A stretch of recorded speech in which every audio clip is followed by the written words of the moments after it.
Hello. Today, we're talking about the rhetoric of Crew, one of the largest sports at TJ. I'm Carter Ellis, I'm Liam Harmon. and we've both been a part of the Crew team for 4 years, so we know a thing or two about the language used by rowers and how it affects people. So without further ado, let us begin. Because rowing is so separate from normal day-to-day activities, there are a vast number of rowing-specific terms. Through the use of these terms and many team-building traditions, Crew fosters a tight-knit community built around hard work and having fun. The unique body motions and language involved in rowing serve as a daily ritual time, which strengthens the bonds between team members and helps to grow the community. We'll be talking about a few of the terms and traditions that make Crew special. Rowing terminology forms the foundation of crew rhetoric. Simple terms like port, starboard, bow, and stern refer to parts of boats learned by novice rowers early on. As the season progresses, novice rowers learn more niche terms such as the engine room, tap down, backsplash, which refer to specific parts of the rowing stroke. One example of a more specific rowing term is our favorite thought-terminating cliche, it's rowable. Whenever there's bad weather, it's common to hear someone say it's rowable, either to reassure their teammates that it isn't actually that bad, or to resign themselves to the rain and row anyway. Only lightning or high winds will prevent us from rowing, so a rainy day means getting drenched. That normally isn't that fun, but it gets a lot better when all your teammates pretend that the weather is great. It's rowable demonstrates the mentality behind TJ Crew, because whenever we say it, we show each other that we are willing to do things that other people aren't.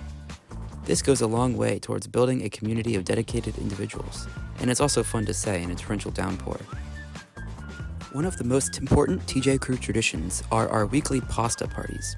Every Friday during the season, the team goes to somebody's house to eat pasta and hang out for an hour or two before our races on Saturday.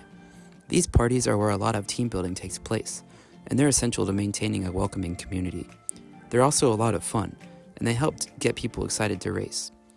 Racing can be stressful, but by coming together as a team beforehand, we remind ourselves how fun rowing is, and that we don't need to worry. Another tradition that usually takes place at a pasta party is the tailwind dance. During a race, the direction of the wind matters a lot, and a tailwind, or a wind that blows from behind the boat, makes the race faster and a lot more enjoyable. For example, during a race last year with a strong tailwind, TJ secured 4 separate podium finishes across different categories. In order to appease the gods of the wind, we do the tailwind dance and sing the tailwind chant in the hopes that the wind will blow in our favor the following day. Because of the sensitive nature of the dance, we don't actually have any footage of it. The dance and the chant reinforce our common belief in hard work, and the relatively high amount of secrecy transforms a tradition into a ritual that creates ironclad bonds between members of the team.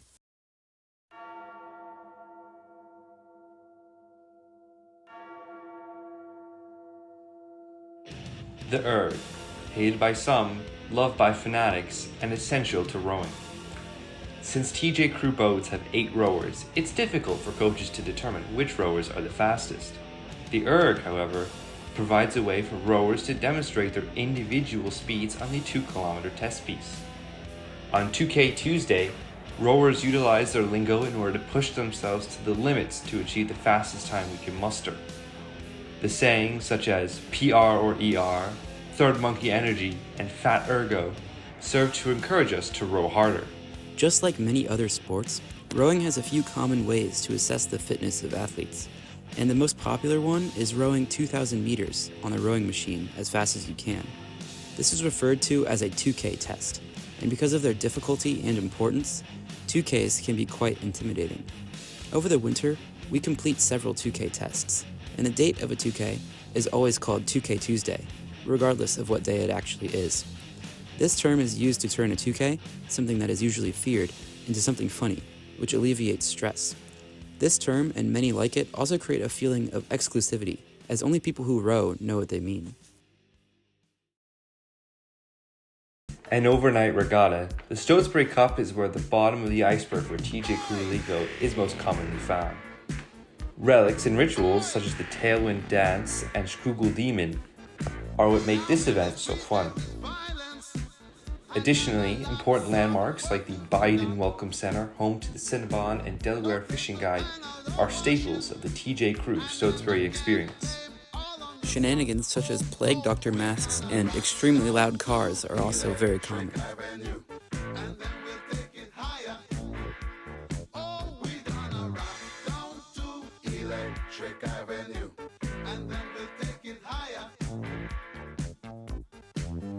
This lingo is integral to the TJ Crew experience, with more experienced members knowing the deeper meanings behind many of the items discussed. We hope you enjoyed this deep dive into TJ Crew lingo. And as always, if you're interested in joining a team, visit tjcrew.org. Thank you.